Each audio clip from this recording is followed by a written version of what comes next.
Yo, what's up, everybody? It's your girl Sandra. Have you ever wondered about the strangest borders in the world? You know, those lines on a map that look like a toddler took a crayon to them? The ones that make you scratch your head and say, wait, what? Well, get ready because today we're diving deep into the world of border oddities, exploring some of the most unusual dividing lines on the planet. From enclaves within enclaves to islands stuck in yesterday, we're about to uncover the fascinating history and mind-boggling stories behind these geographical quirks. So buckle up, hit that subscribe button, and let's get weird. Alright guys, first up, we're heading to a small town that's absolutely wild. We're talking about Barl-Nassau and Barl-Hertog. These two towns are right on the border of Belgium and the Netherlands, but they're all up in each other's business. Imagine drawing a bunch of random shapes on a piece of paper, then coloring some red and some blue. That's kind of what the border looks like here. You can literally walk down the street and cross from Belgium to the Netherlands and back again multiple times without even realizing it. Houses are split down the middle, with the living room in one country and the kitchen in another. Back in the 12th century, this whole area was divided up between two different lords, and they drew up this crazy patchwork of land ownership. It wasn't until 1995 that they finally surveyed the whole thing and officially drew the borders, resulting in over 20 separate pieces of Belgian territory completely surrounded by the Netherlands and vice versa. It's like a real-life game of Risk gone wrong, except people actually live here. Which country's laws do you follow if your house is split down the middle? Turns out it depends on where your front door is. Front door in Belgium? You pay Belgian taxes. Front door in the Netherlands? Dutch taxes it is. The people of Barl-Nassau and Barl-Hertog have turned their bizarre border situation into a unique part of their identity. Alright folks, get ready to have your minds blown because we're about to travel to a place where time travel is, well, not exactly possible, but definitely a little closer than anywhere else. We're heading to the Diomede Islands, two tiny specks of land smack dab in the middle of the Bering Strait. The date line runs right between these two islands, which means that Big Diomede, owned by Russia, is a whole 23 hours ahead of Little Diomede, which belongs to the United States, just a little over 2 miles apart and yet separated by almost an entire day. The locals have some fun with this, calling Big Diomede Tomorrow Island and Little Diomede Yesterday Isle. During the Cold War, these islands were right on the front lines of the standoff between the US and the Soviet Union. The Bering Strait became known as the Ice Curtain, and the Diomedes were a stark reminder of the global tensions of the time. Today, things are a bit calmer, but the islands are still strategically important. Russia maintains a military presence on Big Diomede, and the US Coast Guard keeps a close eye on things from Little Diomede.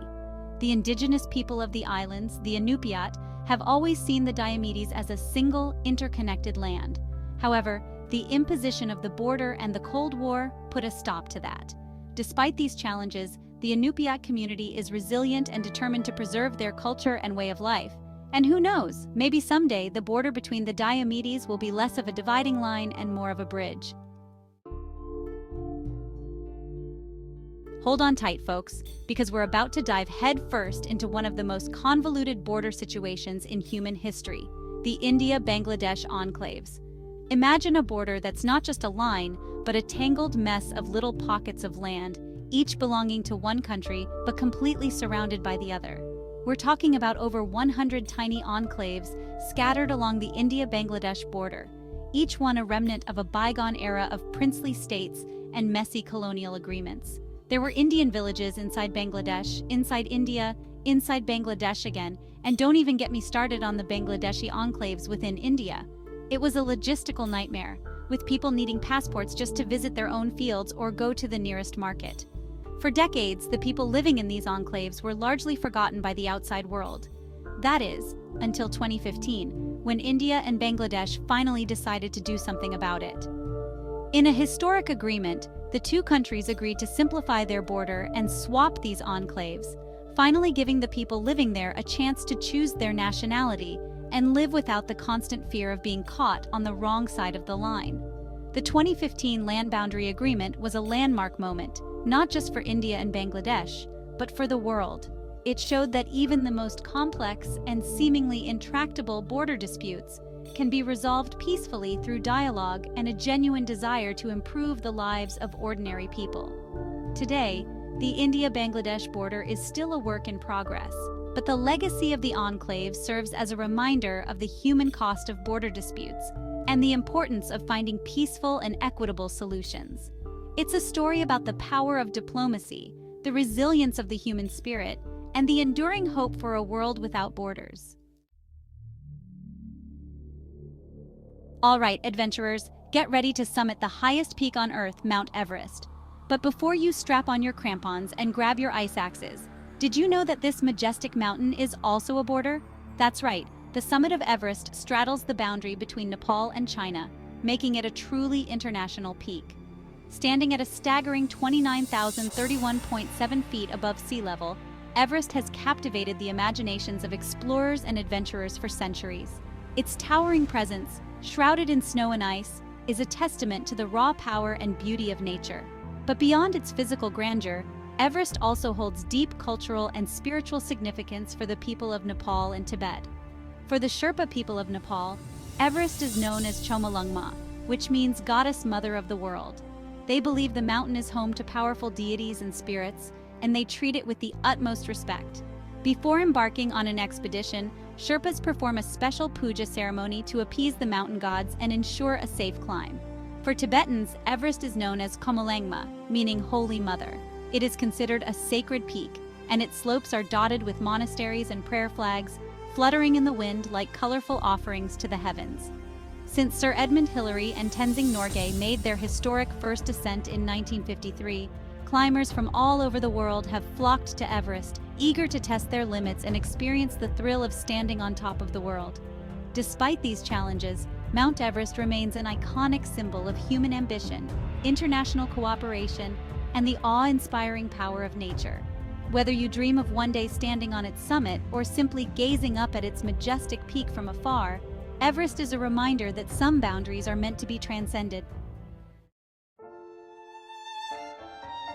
Get ready to pack your bags and grab your passports because we're about to visit a tiny slice of Italy that's completely surrounded by Switzerland, Campione d'Italia.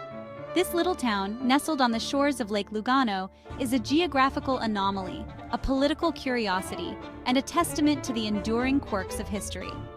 Campione d'Italia is what's known as a penny exclave, which is a fancy way of saying it's a piece of one country that's almost entirely surrounded by another, connected only by a sliver of land.